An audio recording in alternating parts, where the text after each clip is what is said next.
बाबा ने कई बार कहा है, बच्चा मैं आत्मलीन योगी हूँ। समझ रहे हैं ना? इस प्रकार से ऐसे ही योगी थे महाराज भरत। इसीलिए ऋषभदेव ने इनको राज्य गद्दी सौंप दिया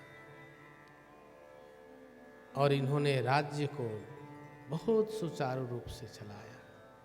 चक्रवर्ती महाराज थे और इन्हीं के नाम से इस देश का भारतवर्ष नाम पड़ा। समझ रहे हैं? भारतवर्ष, इन्हीं के नाम पे इस देश का नाम भारतवर्ष पड़ा। ये भगवान के भक्त के साथ साथ ईश्वरीय सब जगह हर चीज में ईश्वर का अनुभव करते थे, जड़ में चेतन में, और ईश्वर का अनुसंधान करते रहते थे। संक्षेप में बताएंगे, इन्होंने अपने पुत्र को राज दे करके और स्वयं वन में चले गए और गंगा जी के तट पे रह करके तपस्या करते थे। एक बार की घटना हुई, एक हिरन गंगा जी में जल पी रही थी, ऊपर से घाट से ऊपर सिंह आ गया। सिंह ने दहाड़ मारा, हिरन ने जल में छलांग लगा दिया। वो गर्भवती थी, उसका बच्चा पानी में गिर गया और उन्होंने उसको दयावश उठा लिया, ले आए, उसका पालन पोषण किए और उसके मोह में पड़ गए। अब यहाँ सबसे सुंदर विषय इस कथा में ये है कि इतने बड़े आत्मज्ञानी, इतने बड़े परमहंस एक हिरण के बच्चे के मुंह में पड़ गए। साधारण मनुष्य क्या क्या होगा? लेकिन एक बात बताएं, साधारण मनुष्य चतुर होता है, वो जल्दी किसी के चक्कर में नहीं आता। जैसे भंवरा एक फूल से दूसरे फूल पे घूमता रहता है, ऐसे ही साधारण मनुष्य दुनिया का सब रस ले लिया रे, वो सब रस चखता रहता है और वो किसी के हाथ में नहीं आता। साधारण मनुष्य उसी को कहते हैं। लेकिन संत जन क्यों आ जाते हैं इतने जल्दी मोह में या चक्कर में? क्योंकि वो निर्मल होते हैं। अगर प्रेम किए तो सच्चे, और नहीं किए तो धक्के, चले जा, भाग जाए यहां से। इसीलिए जिन्होंने अपना राज्य छोड़ दिया, समस्त सुख वैभव का त्याग कर दिया, वो एक परमहंस योगी हिरण के मुंह में पड़ जाते हैं।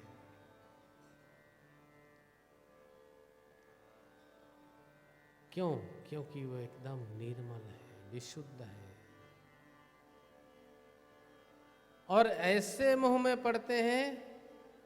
आत्मज्ञानी पुरुष अगर कोई प्रेम करेगा तो ऐसा करेगा कि अब यही देख लीजिए भरत जी को, ऐसे मोह में पड़े कि हिरण का बच्चा तो भाग गया, उसके मोह में उसी का स्वरूप, उसी का चिंतन करते हुए शरीर छोड़े और जा करके हिरण बन गए।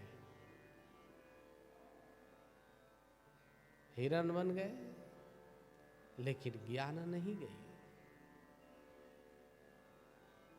समझ रहे हैं ना?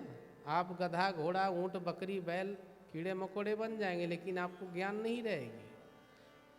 महापुरुष में और एक साधारण पुरुष में यही भेद है। उनकी ज्ञान नष्ट नहीं हुई। हिरण बने, जैसे ही गर्भ से निकले, श्री हरि, ये क्या? कान हिलाया ऐसे ऐसे, बोले ये क्या? हिरण चाट रही थी, बोले ये कौन? जय जय श्री राम।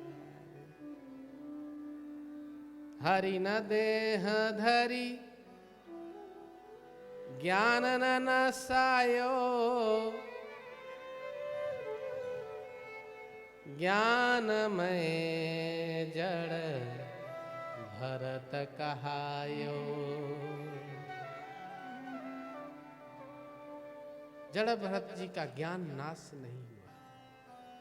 तज दियो दूध मात को,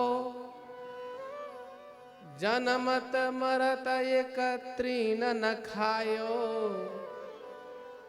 तज दियो हिरण के देह को, ब्रह्म कुमार घर में जायो।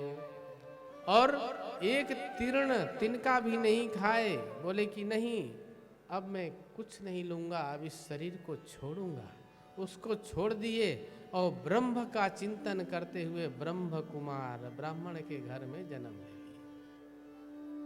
अब जब वहां जन्म लिए, आँख खुला, मैया गोदी में हलरावे, लल्ला लल्ला कह बुलावे। बोले लो, ये भी एक आफत। फिर वो रोए ही नहीं, ना रोए ना हंसे, चुपचाप। बोले ये तो अपंग बच्चा हो गया, चुपचाप पड़े रहे और अपने अंदर में आत्मचिंतन में लीन है। समझ आ गई। एक हिरण ने आंख खोल दिया। समझ रहे हैं ना? दोबारा नहीं। फिर वहां पे उन्होंने, उम्र बढ़ता गया। अब कौन खिलाता है रोज रोज? ताने मिलने लगे। माँ ने, बाप ने रोज ही बोलता था, बाप पता नहीं कौन से कर्म किया, ऐसा बेटा पैदा हो गया। एक दिन माँ ने भी बोल दिया, रहा सहा पूरा हो गया। जड़ भरत घर से निकल लिए, वन में चले गए। परम तत्व का ज्ञान राखिए, ब्रह्म चिंतन करत दिन राति।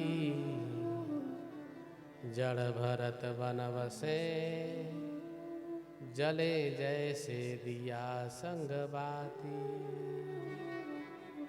प्रकाश, चिन्मय प्रकाश हो रहा है, अंतःकरण प्रज्वलित हो रही है। श्रीमद् भागवत जी में ऐसा वर्णन है कि एक राजा थे रहुगण, अपने गुरुदेव के दर्शन करने के लिए जा रहे थे। उसी मार्ग से उनका पालकी का जो कहार था वो बीमार हो गया। बोले कोई ढूंढ के लाओ।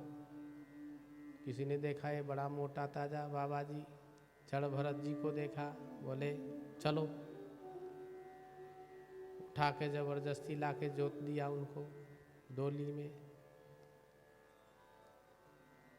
अहिंसा, कोई भी चींटी सामने देख के चले, कोई चींटी कीड़े मकोड़े आ जाए तो पाँव इधर उधर करे। राजा को गुस्सा आया, हे पालकी ठीक नहीं चलाता, मूर्ख।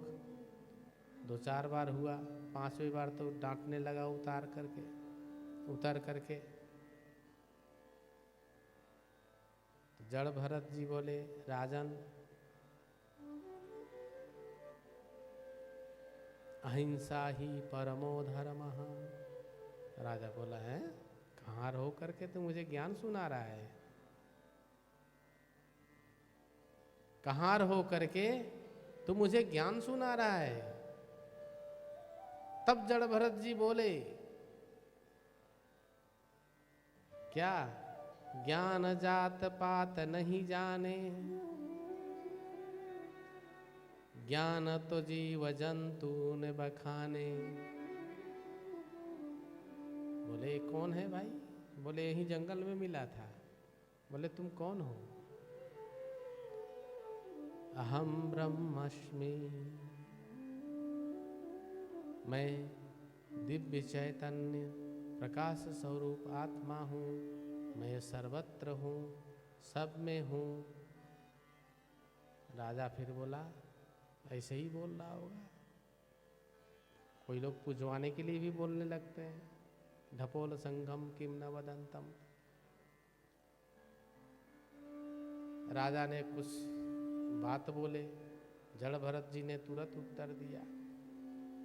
अब तो राजा पांव पकड़ लिया। फिर जड़ भरत जी ने रघुगण को आत्मज्ञान करवाया। आत्मज्ञान करवाने के बाद बोले, अब तू जा, मैं यहीं जंगल में रहूंगा। ऐसे होते हैं हम, ऐसे हमारे भारत के, इस भारतवर्ष में ऐसे ऐसे राजा महाराजा हुए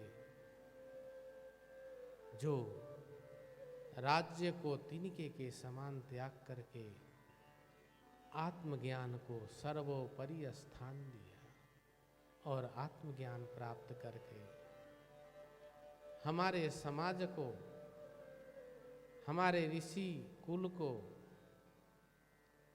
उत्तम शिक्षा दिया कि इस जगत में जितनी भी चीजें हैं उनका उपभोग तो करो, परंतु उसमें अनासक्त लिप्त मत हो।